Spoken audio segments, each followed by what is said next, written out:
권혁성 원장의 한방톡.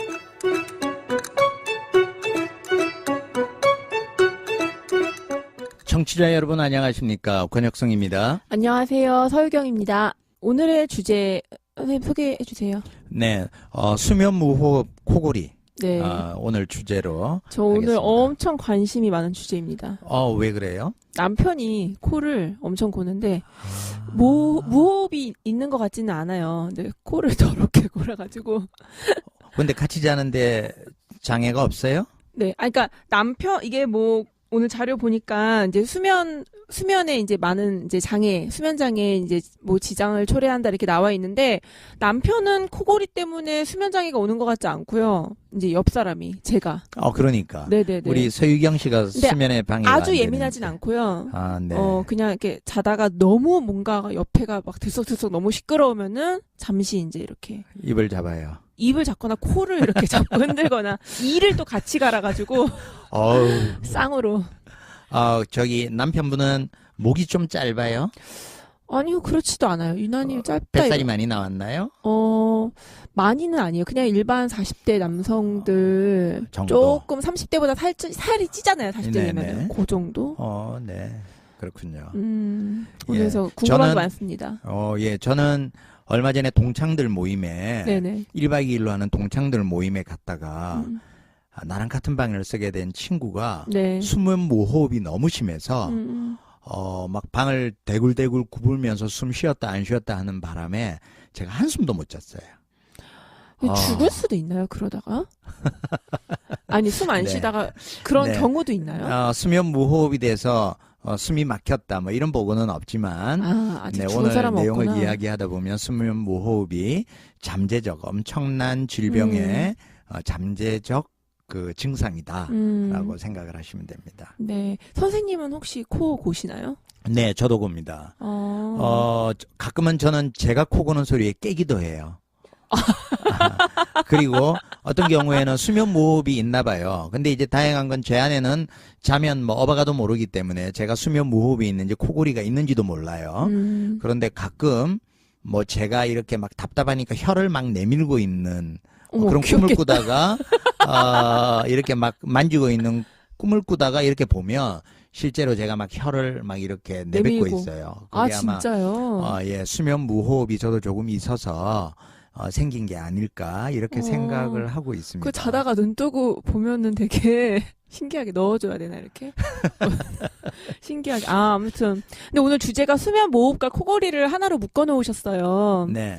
그러니까 코를 골면 수면 무호흡으로 갈 가능성이 있기 때문에 묶어 놓으신 건가요? 네. 이제 코골이와 수면 무호흡 맞습니다. 이제 코를 고는 사람이나 수면 무호흡이 있는 사람이나 이거 자체가 큰 병이 된다기보다는 네. 코골이 수면 무호흡을 통해서 우리가 수면에 장애가 오게 되는 거죠. 뇌에 산소가 부족하게 되고 네. 그러다 보면 수면 장애와 똑같은 주간에 굉장히 피곤하다든지 뇌가 네. 못 쉬어서 그다음에 성격의 변화라든지 인지 장애라든지 더 나아가서는 성인병이 생길 수 있는 계기가 되기 때문에 호흡의 통로잖아요. 네네. 그래서 사실은 증상은 다르지만 코골이와 수면 무호흡은 하나로 생각을 해야 되고요. 통계적으로 보면 전 인구의 한 20% 내외가 네. 매일 코를 곤다. 네네. 라고 너무 보고 흔하죠. 있고요. 제가 볼 때는 더 많은 것 같아요. 그리고 60대가 되면 네. 60%가 코를 골아요. 나이가 들면 더 심해지는구나. 네, 나이가 들수록 그건 왜 이제 우리가 그럴까요? 조직이 처지잖아요. 그러면 이제 똑바로 누웠을 때 목젖이 이렇게 처지죠. 목젖도 탄력을 잃는구나. 그렇죠. 모든 조직이 다 어떡해. 탄력을 잃습니다. 그래서 숨을 쉴 때 그런 떨림 현상들이 생기게 되고요. 네네. 네, 여자보다는 남자가 코 고는 그리고 수면 무호흡이 훨씬 많아요. 저 그거 궁금했어요. 왜 그럴까요? 첫째 이제 남자들은 술 마시는 경우가 많고요. 네. 그리고 이제 과로하고 피곤한 경우가 많고요. 네. 그다음에 또 구조적으로 뱃살이나 비만한 그런 경우가 물론 여자도 많이 있지만 많고요. 네. 그런 원인이 있는 걸로 봐지고요. 그래서 코골이가 훨씬 많고요. 코골이 환자의 한 35% 정도는 수면 무호흡을 가지고 있다라고 생각을 하면 됩니다. 그래서 내가 코를 골고 있다라고 수면 무호흡은 내가 있는지 잘 모르겠다라고 하는 분들은 3명 중에 1명은 수면 무호흡 내가 모르지만 있을 수 있다라고 생각을 하시면 됩니다. 일단 우리가 이제 코 고는 건 너무 흔하게 우리가 볼 수 있는 거라서 이렇게 뭐 별거 아니다. 뭐 이렇게 뭐 남자들은 다 그렇다 이렇게 그냥 넘어갈 수 있을 것 같은데 코골이가 일단 어떤 건지 왜 네. 그런 소리가 왜 우리 코에서 그런 소리가 나는 건지. 네. 코골이는 이제 기도가 좁아지니까 생기는 떨림 현상이에요. 네. 우리가 기도가 넓으면 거기로 숨을 내고 들이쉬고 이렇게 원활하게 되는데 좁아지니까 그 좁아진 구멍을 통해서 떨리는 현상이 생기게 되죠. 어떨 때 좁아지는 거예요? 그 중에 이제 우리가 연구개라고 그래서 네네. 입천장에 이 보면은 목젖이 있는 부위 있잖아요. 네네. 우리 아 벌리면 목젖이 있죠. 이 부위가 뼈가 아닌 이제 그냥 말랑말랑한 이제 피부 조직이기 때문에 네네. 나이가 들거나 그다음에 남자들 같은 경우에 술 한잔 하거나 그러면 어떻게 술을 마시면 어떻게 되는 근육이 이완이 되는 거죠.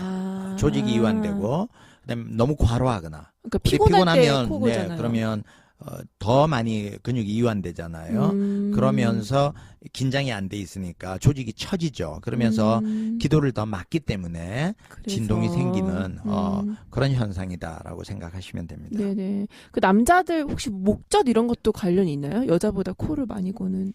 그럼요. 목젖도 관련이 있고요. 그다음에 이제 비염이나 이런 것들이 심해서 네. 코로 숨을 못 쉬는 경우에는 입으로 숨을 쉬잖아요. 네네네. 그런 경우에는 훨씬 더 심할 수 있고요. 그런 것도 원인이 같이 작용될 수 있습니다. 네네. 그럼 이제 코골이 환자 자료를 보니까 코골이 환자의 35%가 수면 무호흡증을 동반한다고 자료에 나와 있어요. 얼마나 숨을 안 쉬는 걸 수면 무호흡이라고 할까요? 네, 좋은 질문이신데요. 그러면 수면 무호흡이라는 거는 어떻게 우리가 진단을 할까? 네. 수면 무호흡을 아마 이 청취자들도 주변에 가족 중에 이런 사람이 있으면 두려우실 텐데 숨을 갑자기 쉬다가 사람이 숨을 안 쉬어요. 코를 훅 골다가 갑자기 조용해져요. 그럼 굉장히 무서워요. 이 남자 갑자기 숨 안 쉬고 죽었나? 그래 깜짝 놀라서 보면 한참 동안 있다가 숨을 푹 내쉬죠. 그래서 이제 10초 이상 호흡이 정지되는 경우를 우리가 무호흡이라고 이야기하고요. 10초 꽤 기네요. 네. 그런데 이제 이런 수면 무호흡이라고 정의를 내리는 거는 이런 무호흡 증상이 네. 시간당 5번 또는 7시간 수면 기준으로 30번 이상인 경우를 우리가 수면 무호흡 증후군이다라고 의학적으로 정의를 내리고 있는데요. 사실은 문제가 되는 게 수면 무호흡, 숨 안 쉬는 것만 문제가 되는 게 아니라 네네. 저호흡도 문제가 돼요. 저호흡은 숨은 쉬기는 쉬는데 호흡이 완전하게 되지 않아요. 네네. 그래서 뭐 이런 경우 이런 숨을 쉬는 경우가 있는데 이런 저호흡 환자들이 이제 산소 포화도를 측정해 봤었을 때 네네. 정상적인 내 몸의 산소 포화도보다도 4% 정도 이상 저하된 경우가 발견이 된다면 그건 수면 저호흡 증상이라고 보고요. 그래서 최근에는 수면 무호흡과 수면 저호흡을 합쳐서 네. 이제 RDI라고 해서 수면 장애 지수를 계산을 해서 네. 이게 이제 15 정도까지는 경증으로 보지만 30이 넘어가면 중증으로 분류를 하는 그런 걸로 진단을 내리고 치료를 권유하기도 하고 하는 기준을 삼고 있습니다. 그럼 이제 코골이 증상이 어떤 증상들이 있을까요? 네, 코골이 증상은 굉장히 뭐 의외로 다양합니다. 그래서 이제 코골이 증상 크게 2가지로 나눌 수 있어요. 네네. 수면 중에 나타나는 증상이 있고요. 네. 그 다음에 이제 낮 동안에, 깨어있는 동안에 나타나는 증상이 있는데, 네. 수면 중에 나타나는 증상은 그냥 숨소리가 거칠다, 코를 곤다, 시끄럽다, 이거는 누구나 다 아는 거죠. 네네. 그러지만 자면서 막 심하게 다리를 요동치고 막 발차기 하고 뭐 이런 경우 있죠. 옆에서 맞았니 뭐 이런 소리를 듣잖아요. 네네. 이런 경우 그리고 자면서 아이들 같은 경우에 야뇨증. 아, 그것도. 예, 그것도 수면장애, 코골이 이런 것들의 원인에 의해서 야뇨증도 생길 수 있어요. 실제로 아이들 중에 수면 무호흡이 있는 아이들이 제법 있고요. 아, 무슨 연관이 있는 거예요? 예, 그래서 코를 골 때 아무래도 이제 복압, 코를 안 고니까 우리 배 쪽에 압력이 증가하기 때문에 그래서 야뇨가 생긴다라고 보고 있고요. 어른들 같으면은 야간에 빈뇨, 자주 화장실 가게 되는 것, 이런 것들이 이제 수면 중에 나타나는 증상이고요. 이제 코골이가 계속되면 수면 무호흡도 마찬가지입니다. 네. 계속되면 주간에 가장 많은 것들이 주간에 너무 졸려요. 낮 동안에 정신을 못 차릴 정도로 내가 졸리고 분명히 내가 한 8시간 이상 충분히 잤는데도 불구하고 항상 피곤하다라고 하면 나에게 수면 무호흡이나 코골이 증상이 있는지 한번 점검해 봐야 되고요. 그 외에는 이제 아이들, 학생들 같은 경우, 회사원들 같은 경우에 집중력이 너무 떨어진다든지 기억력이 너무 떨어진다든지 이런 증상들이 생길 수 있고요. 또 이제 성격 변화가 있을 수 있어요.